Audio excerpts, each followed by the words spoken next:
Halo guys, kembali di NH Tech ID dan kali ini aku akan membahas HP yang mungkin belum pernah aku bahas di channel NH Tech ID, yaitu HP gaming yang selalu keluar tiap tahunnya dan menurutku sangat-sangat menarik ya, khususnya bagi hardcore gamer, yaitu dari Asus ROG Phone. Dan kali ini aku akan memberikan kesan pertamaku dengan Asus ROG Phone 5 yang telah aku gunakan beberapa hari ini.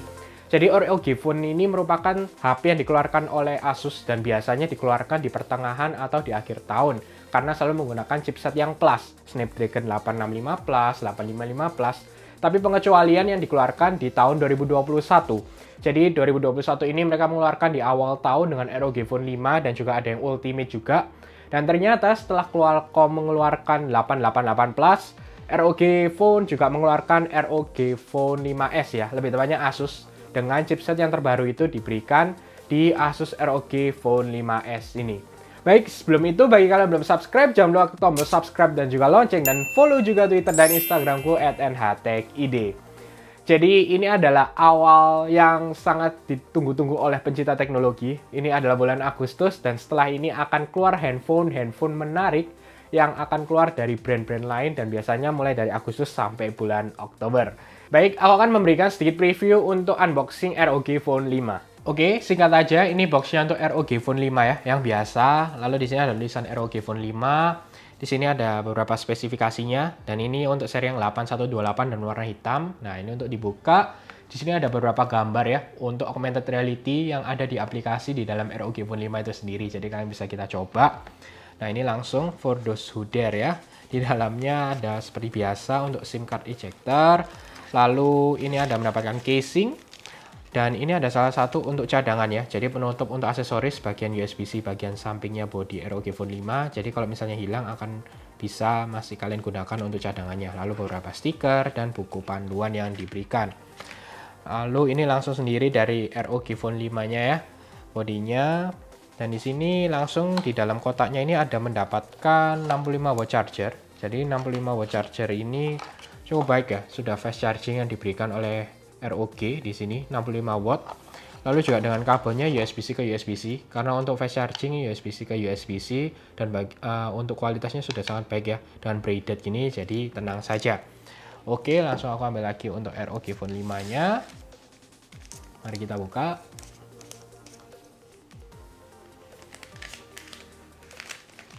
Oke, jadi yang aku sedikit mention di sini, ini untuk LED-nya. Jadi ini ada warna-warnanya kalau kalian mau menyalakan sesuai dengan warna yang kalian inginkan. Lalu di sini masih ada kabel jack diberikan ya untuk colokannya. Untuk kalau kalian menggunakan earphone masih bisa. Nah, di sini USB-C. Lalu untuk cadangannya yang aku katakan tadi adalah bagian sini ya. Jadi untuk aksesoris kalau misalnya kalian hilang untuk penutupnya di sini.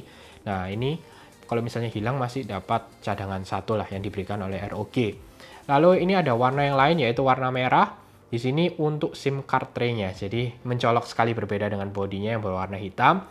Oke, aku setting dahulu dan aku akan memberikan kesan pertamaku dengan ROG Phone 5. Aku akan bahas yang pertama dari experience-ku menggunakan Zen UI ya, atau biasa kita ngomong ROG UI juga dengan Android 11 yang digunakan di ROG Phone 5. Jadi untuk aku sebagai pengguna iPhone dan juga Android yang pada umumnya ya, biasanya aku menggunakan Samsung, Xiaomi. Ini pertama kalinya aku menggunakan HP Android dari Asus dengan ROG UI yang diberikan sedikit berbeda daripada Zen UI yang digunakan di Zenfone. Tapi overall ini sangat baik sih, aku sangat nyaman juga dan sangat fluid. Lalu juga ditambahkan dengan display yang diberikan sangat baik yaitu dari Samsung ya, displaynya dengan 144 Hz dan masih Full HD+. Tapi menurutku untuk gamer sih biasanya Full HD+ tidak masalah. Yang penting juga refresh rate yang diberikan maksimum bisa 144 Hz.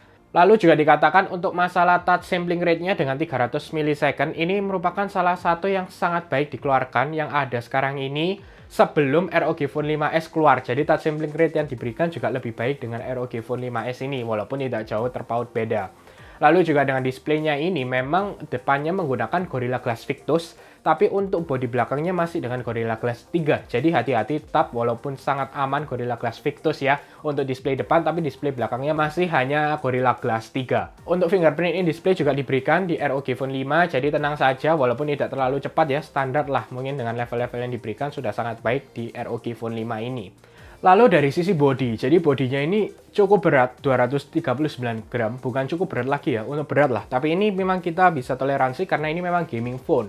Lalu bagian atasnya juga ada sedikit untuk masalah chinnya ya. Jadi tidak tipis seperti HP-HP pada umumnya, tapi ini menjadi lebih, kalau aku ngomong sih lebih afdol deh untuk gaming. Lalu dengan beratnya yang pas, jadi seperti kalau aku ingat itu dulu aku mungkin main PSP atau PS Vita, jadi memang kelihatan sangat pas sih, menurutku sangat oke juga diberikan dengan berat yang mantap, lalu dengan spesifikasi-spesifikasi yang full diberikan, ya nggak masalah ya, kita tahu ini adalah gaming phone dan yang terbaik yaitu dari ROG Phone 5. Lalu aku akan lebih bahas masalah chipsetnya. Jadi memang untuk yang di ROG Phone 5, Snapdragon 888 yang terkenal bahwa chipset yang mudah panas.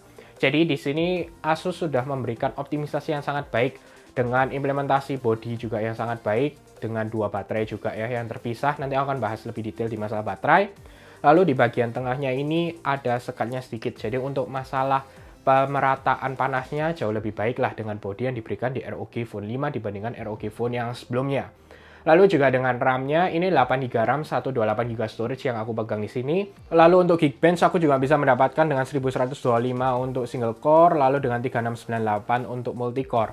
Lalu kelebihannya aku ingin share kalian bagi pengguna umumnya ya. Jadi kan aku sebenarnya juga bukan hardcore gamer. Jadi di sini ada namanya X Mode. Ini untuk mengoptimalkan untuk seluruh masalah chipset, lalu RAM-nya untuk khusus di gaming. Jadi kalian tidak akan terganggu untuk contoh misalnya ada telepon, notifikasi.